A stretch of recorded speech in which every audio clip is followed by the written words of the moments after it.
সুন্নতের উপরে আমল করো, 100 শহীদের সব পাবে।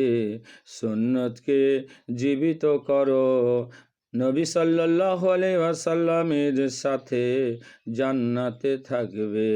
হাদিসে আছে, মান তামাসসাকা বিসুন্নতি ইনদা ফাসাদি উম্মতি ফালাহু আজরু মিয়াতু শহীদ। বাইহাকি।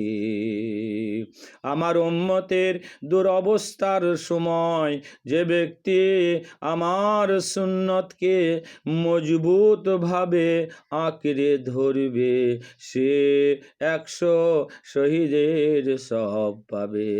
হাদিসে আছে, ওয়ামান আহইয়া সুন্নতি ফাকাদ আহাব্বানি কানা মাই ফিল জান্নাতি।